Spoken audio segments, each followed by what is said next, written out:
Let me just ask you about China.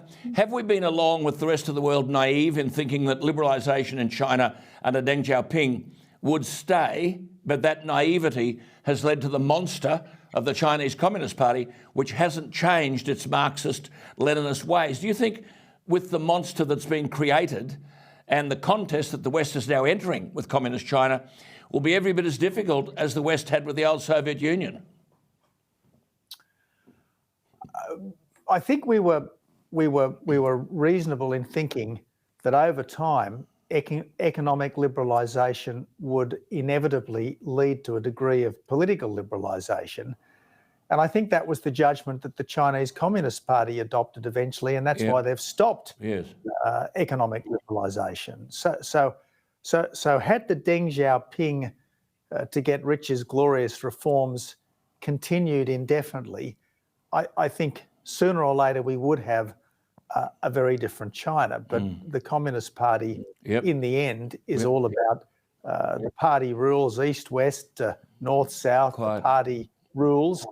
And so now we've got the current, I suppose, reassertion of totalitarianism inside China. Well, and plainly, this is making an enormous difference to the wider world. So just coming at the difference, but we face this crisis in the Solomons, and the Prime Minister said that a Chinese naval base would cross a red line, and we are not having it. Now, as your friend Greg Sheridan and my friend has said, and I quote him, the Australian Defence Force is almost insanely structured to meet none of our strategic needs. And he says, not one of our services, Navy, Air Force or Army, has any strategic strike power.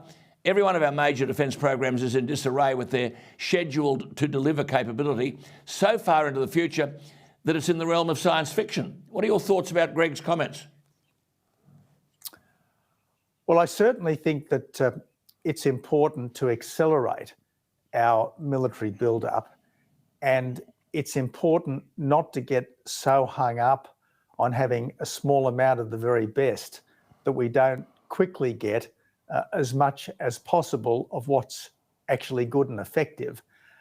I should also say, Alan, that the armed forces that the Howard government created were very much shaped by the experience of East Timor, which was an Australian intervention in some very difficult circumstances that East Timor found itself in the process of separating from Indonesia.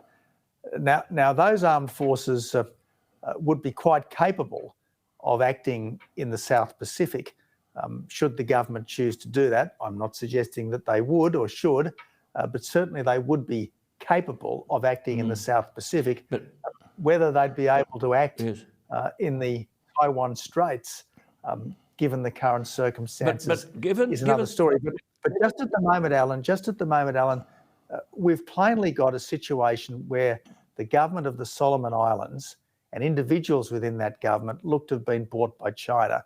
It seems to have been a Chinese invasion of the Solomon Islands Parliament.